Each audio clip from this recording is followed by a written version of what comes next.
Tarea 4. Identificación y conceptualización de los contratos privados en Colombia, actividad colaborativa realizada por las 5 integrantes del grupo 170 de la materia Contratación Pública y Privada, presentada al tutor William Fernando Bustos Romero de la Escuela ECACEN.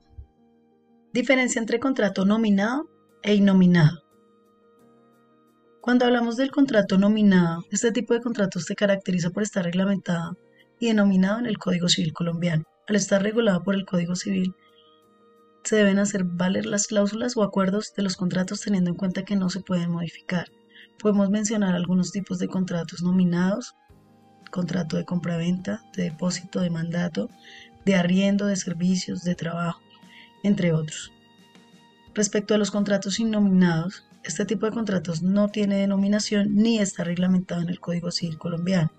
Se fundamentan los acuerdos que se realicen entre dos o más partes para definir las condiciones y obligaciones del mismo. Este tipo de contrato se puede formalizar ante una notaría con el fin de dar mayor validez y confianza entre las partes que lo están firmando. Es importante resaltar que este tipo de contratos no pueden ir en contra de la ley o realizarse para acciones ilícitas. La diferencia principal en los dos contratos es que el contrato nominado sí está reglamentado bajo el Código Civil colombiano, mientras que el innominado no. Sin embargo, el innominado sigue siendo un contrato de validez. Recordemos que entre las partes acuerdan las cláusulas que se van a tener en cuenta y sin embargo se puede autenticar en una notaría para que entre las dos partes se genere más confianza y exista como una obligación del cumplimiento del mismo. Acorde también al punto que nos especifica Jimena, está una clasificación de los contratos, la cual se da de la siguiente forma.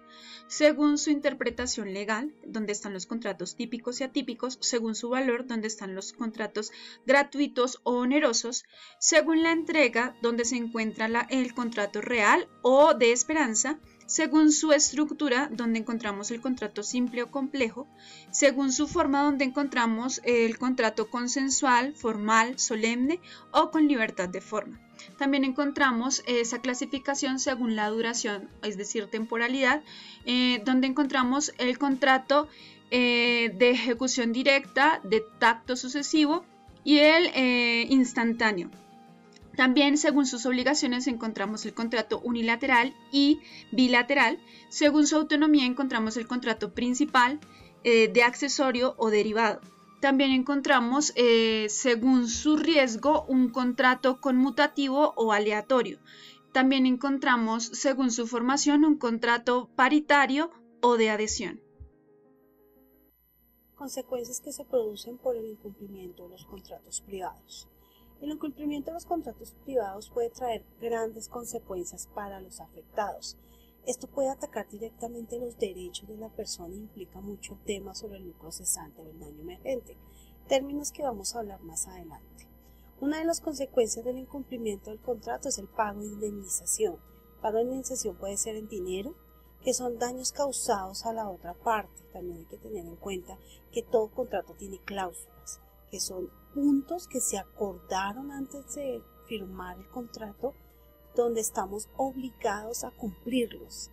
Estas cláusulas se pueden hacer efectivas porque la ley lo amerita así, o sea, son obligaciones que tenemos y que debemos cumplir en caso de que no cumplamos con el servicio o con el trabajo que hemos hecho en este documento. También podemos tener en cuenta que la ley en el Código de Comercio, el artículo 870, prescribe así, abro comillas: en los contratos bilaterales, en caso de mora de una de las partes, podrá la otra pedir su resolución o terminación con indemnización de prejuicios compensatorios o hacer efectiva la obligación con indemnización de los prejuicios moratorios. Principales principios de la contratación privada en Colombia. La contratación privada en Colombia se rige por unos principios fundamentales que son aplicables en el ámbito civil y comercial. Algunos de estos principios claves incluyen la libertad de forma, la buena fe, el equilibrio de las partes, en donde se nos habla que los contratos deben ser equitativos, el cumplimiento voluntario, en donde se espera que las partes voluntariamente cumplan con sus obligaciones, el de resolución de conflictos en caso de disputas, también está el principio de autonomía de la voluntad. En este principio se nos dice que los sujetos que se obligan tengan una plena autodeterminación, lo cual al acto, además de generar una relación de obligatoriedad que afectará las esferas del interés y el patrimonio dentro de dicho contrato. También encontramos el principio de la causa concreta.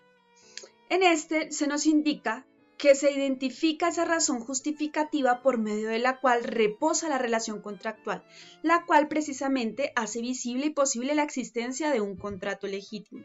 También encontramos el principio del consensualismo, en el cual nos habla de la conclusión y el perfeccionamiento, en el cual se procura una declaración conjunta sobre la voluntad para la formación de un contrato. Esto se lleva a cabo mediante la creación de un contrato, el cual ha de contener una parte negociable conforme al acuerdo, con la finalidad de presentar un consentimiento de manera planeada por cada una de las partes que están involucradas. Por otro lado, encontramos el principio de la relatividad del contrato, el cual habla de la eficacia del contrato. Este indica que es muy posible que un contrato pueda tener varias consecuencias, las cuales también pueden ser relevantes para terceros y para ajenos al mismo contrato. Por otro lado, tenemos también el principio de la eficiencia, en donde este se identifica en una mayor eficiencia como resultado de la empleabilidad de un menor recurso en cuanto a la calidad de recursos utilizados. También encontramos el principio de la obligatoriedad, que nos habla de la fuerza vinculante. En este se puede hacer ordenanzas en donde se justifiquen que el acto celebrado entre las partes, lo cual puede revertirse de manera singular e importante, ya que al constituirse una relación jurídica se está originando una deuda de justicia entre las partes, lo cual conlleva a unos efectos que los vinculan precisamente. Por otro lado, encontramos el principio de sociabilidad o solidaridad. En este se nos dice que este principio puede conjugarse con el principio de la inalterabilidad, ya que se busca proteger lo pactado por las partes. Por otro lado, y finalmente, encontramos el principio de la inalterabilidad. En este principio se desprenden el principio de la solidaridad conforme a la ley en referente a la atención sobre el bien común, lo cual puede hacer una intervención en el contrato haciendo una imposición de reglas y asimismo dando establecimiento a ciertas limitaciones contenidas en los contratos. Analiza las diferencias entre el lucro cedante y daño emergente. La diferencia que hay entre los dos conceptos: el lucro cedante es parte de la indemnización de los daños y perjuicios junto al daño emergente, resultante a una actuación o una omisión por parte respecto de sus obligaciones de negligencia del responsable al que se pretende atribuir la obligación de soportar los daños y perjuicios. Esto quiere decir que el lucro cedante es un daño emergente que pretende en el artículo 1.116 del Código Civil, que al establecer la indemnización de los daños y perjuicios comprende no solo el valor de la pérdida que haya sufrido, sino también la ganancia que se vaya a obtener.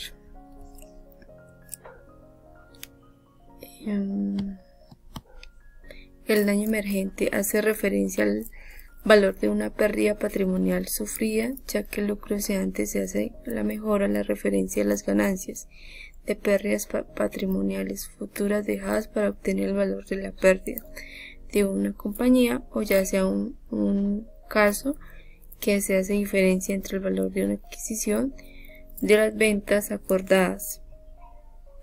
Por eso y por mucho más es importante diferenciar bien dichos conceptos. Responsabilidad civil contractual y extracontractual. Responsabilidad civil contractual. La responsabilidad civil contractual se refiere a las obligaciones y responsabilidades que surgen de un contrato legalmente vinculante entre dos partes. Cuando una de las partes incumple los términos del contrato, puede ser considerada responsable y estar sujeta a medidas legales. En este caso, la parte perjudicada puede buscar indemnización por daños y perjuicios según lo acordado en el contrato y según las leyes aplicables. Responsabilidad civil extracontractual.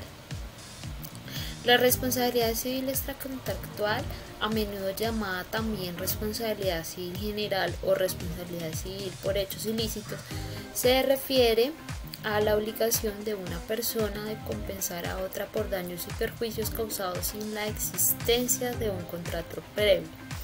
Esto ocurre cuando alguien comete un acto ilícito o negligente que causa daños a otra persona o propiedad. En este caso, la parte perjudicada puede presentar una demanda para buscar indemnización por los daños sufridos. En resumen, la responsabilidad civil contractual se relaciona con incumplimientos de contrato, mientras que la responsabilidad civil extracontractual se refiere a situaciones en las que no existe un contrato previo y se busca la compensación por daños causados por acciones negligentes o ilícitas. Ambos conceptos son fundamentales en el derecho civil y pueden dar lugar a demandas legales y reclamaciones de indemnización.